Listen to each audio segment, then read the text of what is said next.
These videos are educational in nature and are designed to help people over 21 who smoke cigarettes switch to a less harmful alternative. What's up, everybody? It's GrimmGreen. Here's the thing. I've been vaping for 17 years. That's 4 years longer than I ever smoked cigarettes. And when I started digging into the science for this video, I was honestly a little surprised at how little we, the vape community, know about inhaling VG. So let me say this straight up front.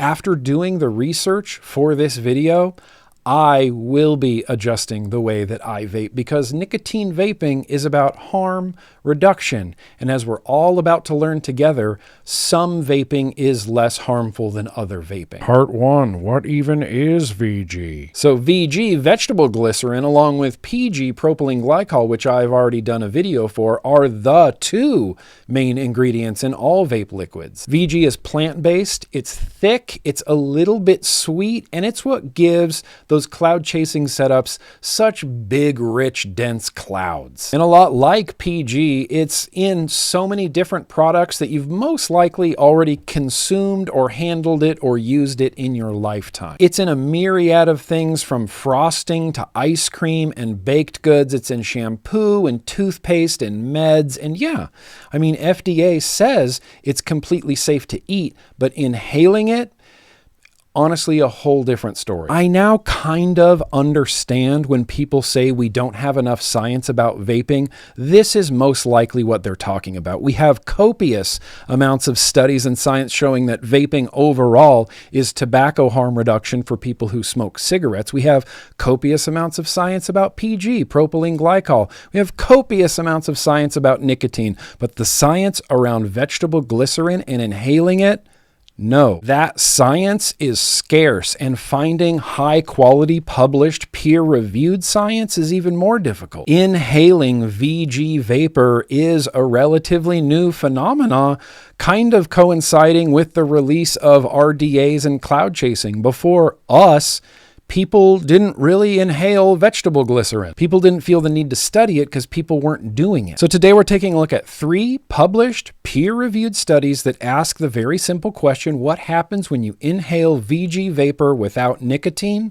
without propylene glycol, without any flavoring? And none of what you're about to hear puts VG vapor anywhere near the level of toxicity from cigarette smoke, but it's not entirely inert, and I think that's important to keep this all in perspective. Study number 1, VG stresses lung cells. This first study, published in the Journal of American Physiology, was lung cells in a laboratory environment exposed to VG vapor. Small amount of VG vapor, no PG, no nicotine, no flavorings. They found reduced glucose uptake and less ATP, but what does that mean? Why does any of this matter? ATP is cell energy, and our lung cells need energy to do things like repair damage, seal airways, fight off infection. VG did make those cells slower, weaker, and more vulnerable. Now, cigarettes don't just stress the cells, cigarettes destroy the cells and mutate them, and that's what leads to lasting disease. VG's impact here is simply measurable, but it's nowhere near the level of destruction that a cigarette causes. But it's still not nothing. Study number 2, VG impacts mucus, hydration, and inflammation. So the second study had human volunteers who vaped nothing but VG for 7 days. No PG,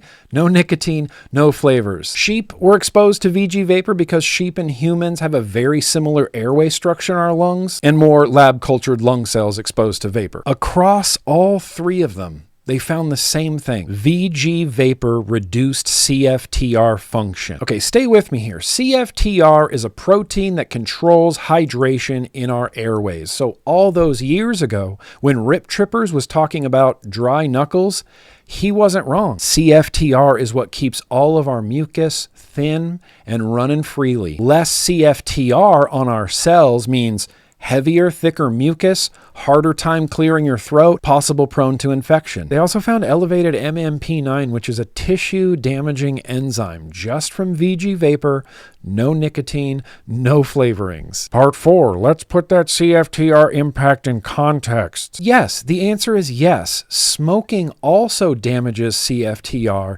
and it's much worse. Cigarette smoke doesn't just slow down the cells or weaken the cells. Cigarette smoke destroys the cells. Cigarette smoke physically removes the CFTR from the cells, prevents it from ever coming back, and mutates it. That's what leads to chronic bronchitis and COPD. Vaping excessive amounts of VG liquids might weaken the cell, but cigarettes obliterate it. These VG weakened cells most likely aren't permanent, but it's happening along the same pathway as COPD, and that's something I don't think we should ignore. I don't know if VG can harm the cell in the same way, because we also have science of a 5-year study, a follow-up of COPD smokers who switched to nicotine vaping, where they found that e-cig use may ameliorate objective and subjective COPD outcomes, and that the benefits gained appear to persist long-term. And before I get to this last study, I think now is a good time to point out that all tobacco products exist on a spectrum of harm, what's called the continuum of risk,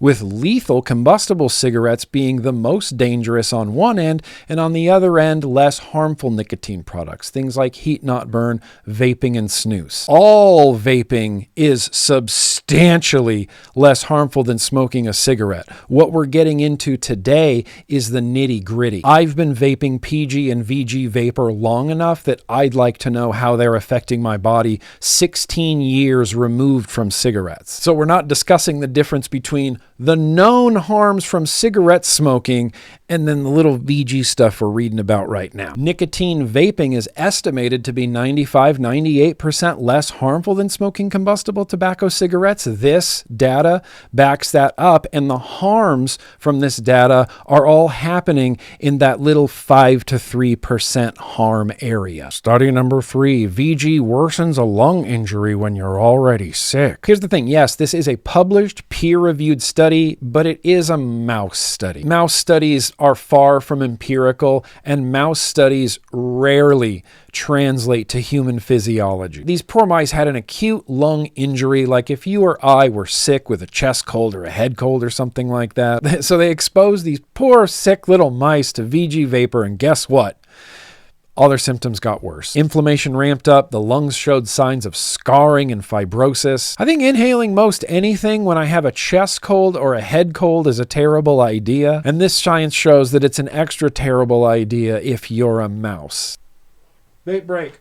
But here's the thing. Cigarette smoke doesn't need a sickness or an infection to cause the damage. Cigarette smoke just comes in and causes the injury by itself. VG is not doing that, but anybody who's sick with an upper respiratory infection or a chest cold or a cough, vaping VG is most likely making things worse. But that's something that we can choose to avoid. My final thoughts. All right, here's the final thing. Is VG toxic? No, I mean, not in the way that people think it is. It's not arsenic, it's not cyanide, but it's also not completely inert. As we've seen science demonstrate, it can stress lung cells, it can disrupt mucus regulation, it can trigger inflammation, and it can worsen a lung injury in a mouse. And I can't stress this enough, it is nowhere near the level of harm caused by cigarette smoking. This is about harm reduction. And when I think about these effects over the course of months or years or 17 years, it makes me curious about what I'm putting in my body. And as I mentioned at the beginning of the video, the way that I'm adjusting my vaping in light of this new evidence is, I don't know, not all that much. I think I was already over really heavy VG liquids on really hot builds anyway. And by using liquids that are lower in VG, even 70% VG, which is what most American e-liquids are, even that is going to reduce some of these harms from VG. And going even further, using a 50-50 PG-VG in a pod, well, that's 50% less of the harms that we just learned about from VG. Nicotine vaping is about harm reduction, not pretending there's zero risk involved. The only thing that matters to me is someone is nicotine vaping and not literally destroying every organ in their body by smoking combustible tobacco cigarettes. I'm a big fan of informed consent, so the rest of this information is for you to take, digest, do with what you will. Links to all the studies will be included in the description. This has been a GrimmGreen video. Let's stay cigarette smoke free, every single day? It's like 10:30, and I'm just gonna smoke, so